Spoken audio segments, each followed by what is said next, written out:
Welcome back to Two Sides. I'm Christy Mazurek. And Joel Jambra. You may have remembered it was a proposal, piece of legislation getting pushed around in the assembly, about changing the parameters of possession of drugs. But there really is a push now nationwide, some calling for the legalization of drugs. And our guest, Peter Criss, is a former police captain.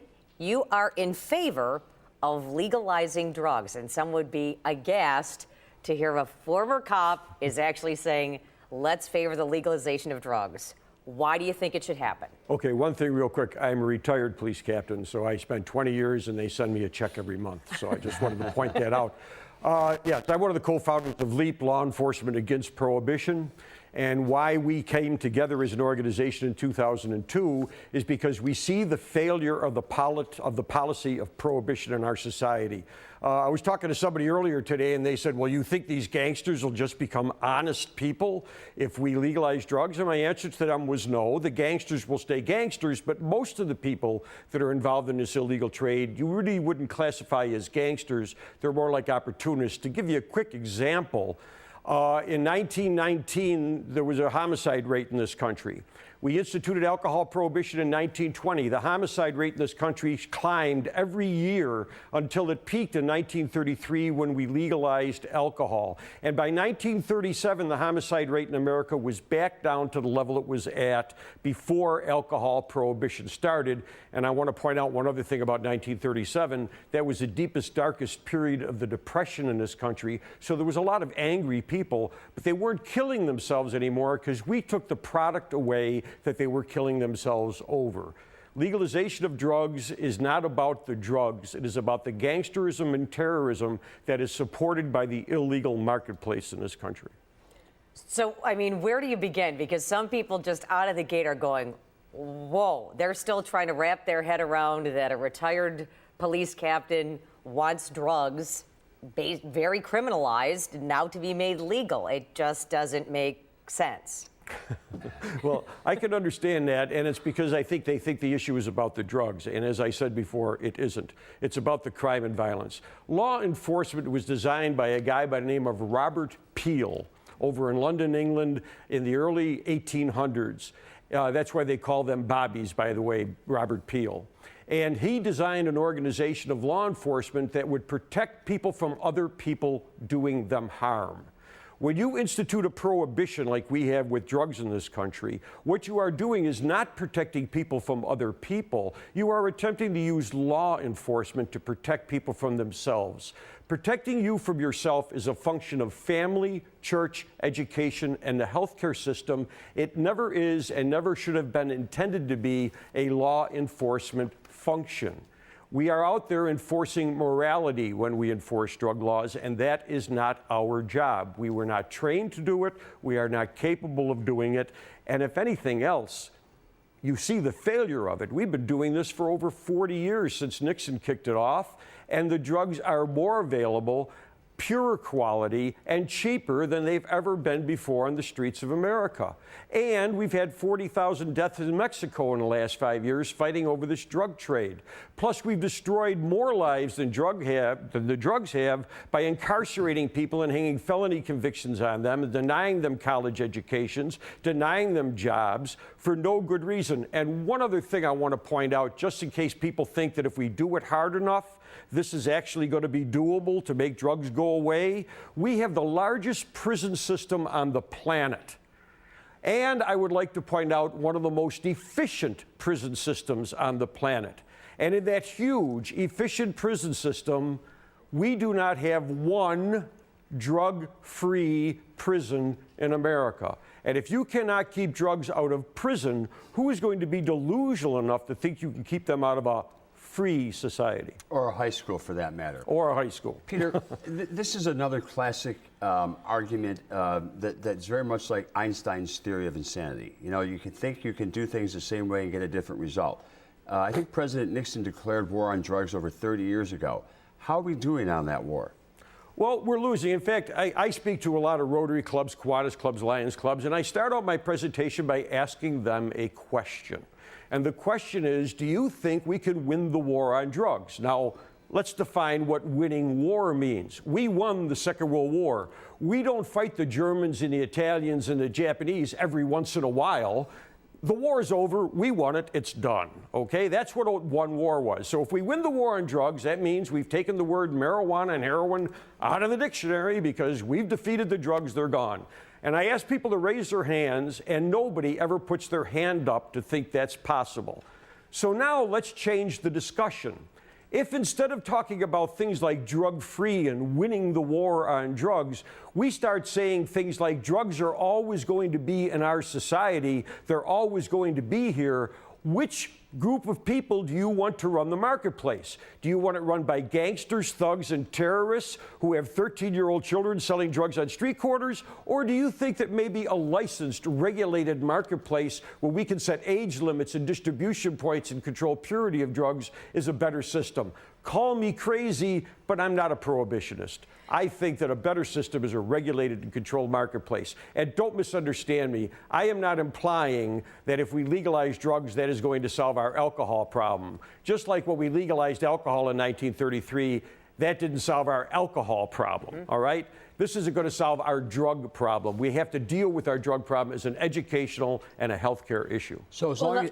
Wait, my question would be then, you know, some would say, I'm sure some of the people at the Rotary clubs, by the way, I would like to go to the next time that you speak to them because I would love to see their faces when you start your opening pitch.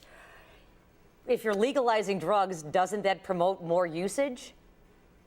Gee, I don't know, does it? How many people do you think in America are not using cocaine because they can't get it? Oh, all right? Every It's single not a person that problem, wants to get it is going to but get it. acquiring the drug is not what makes people decide to use it. It's all about demand and supply, right, Peter? As long as there's a demand, there's going to be a supply. That's just the entrepreneurial spirit of capitalism, I suspect. So we're saying we're going to take this down to its most minute point and say, just like a pack of cigarettes, if you choose not to smoke, you're not going to do heroin, you're not going to do cocaine.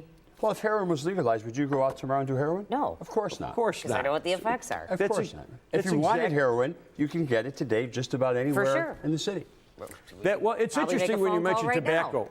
It's interesting when you mention tobacco because one of the comments I get from people all the time is, if we legalize drugs, what kind of a message does that send to our children? It's condoning. It's saying that drugs are really okay. Well, I like to use tobacco.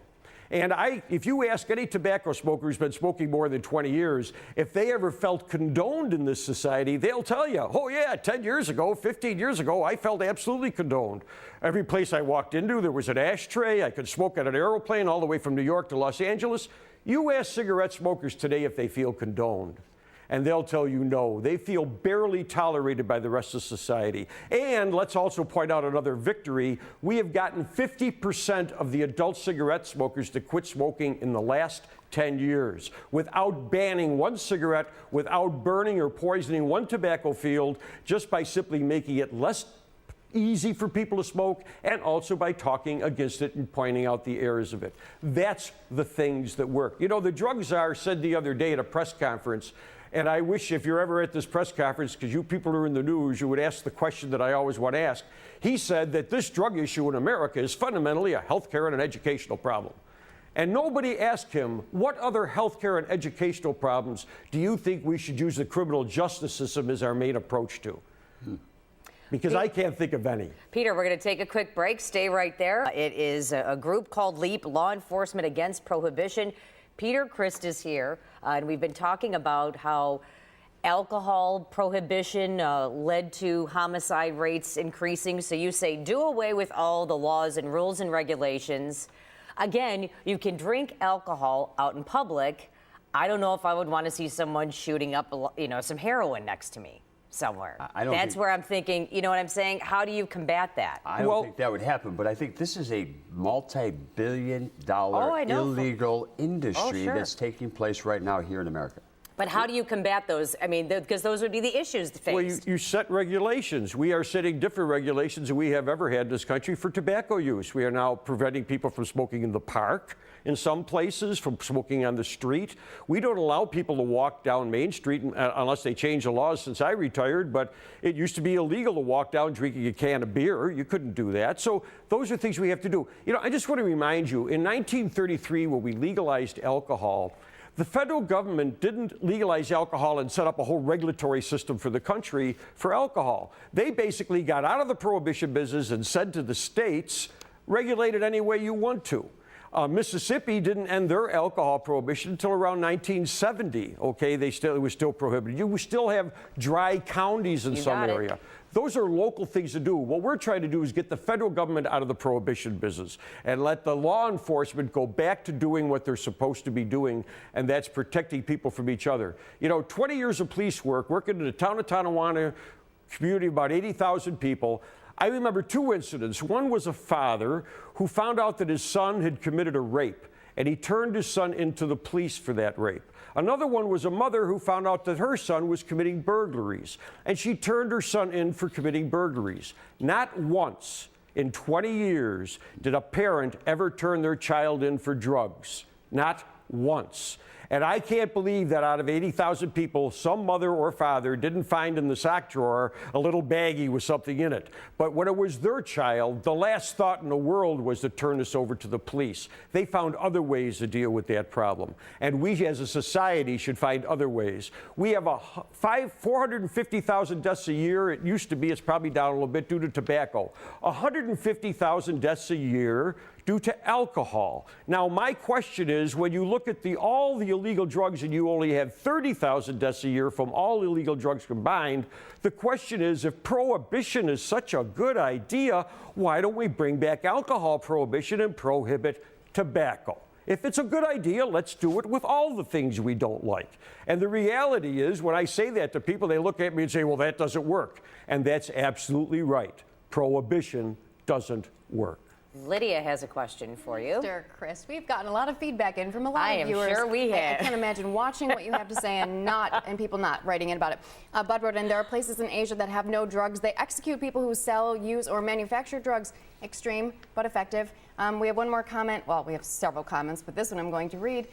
Just from the legalization and taxation of marijuana in the smoking form only, not paper, clothing, fuels, etc., the profit after savings from anti-marijuana propaganda, courts, and prosecution, as well as regulation in the U.S. as a whole, would profit in upwards of $42 million annually. Can you speak to that? Well, absolutely. That's what we're talking about. We are spending $70 billion a year in this country trying to win this drug war. We could revert that to using that in our prison systems, in the treatment community. We can spend that money other ways. Plus, if we legalize it, I'm sure we're going to tax it. In America, we're not going to tax it? Of course we're going to tax it. We're going to generate income from it. Plus, we'll create jobs. Plus, we'll bring the hemp industry back, which was also outlawed in the 1930s when they outlawed marijuana. And the hemp industry is a very strong industry. And when you mention other countries, I had a guy come up to me after a Rotary meeting a couple years ago and he said to me, well, you know what they do in Saudi Arabia if they catch you with drugs? And I said, yeah, and they take you down to the town square and they chop your head off. And he said smugly, yeah, that's right. And I answered him with two answers. One was, call me crazy, but when I think of countries I want America to be more like, Saudi Arabia is not one of the first ones that pops into my head. And two, you know what they do every year in Saudi Arabia when they catch people with drugs? They take them down to the town square and they chop their head off. And you know why they do it every year?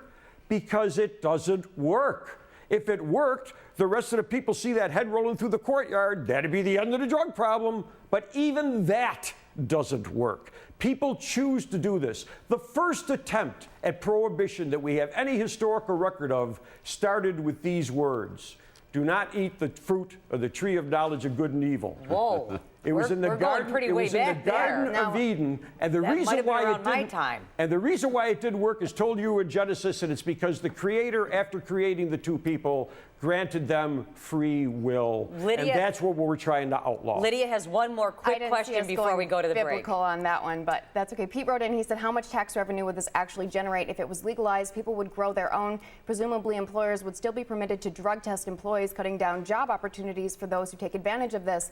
The police would need to acquire equipment to determine if drivers were under the influence of pot when pulled over.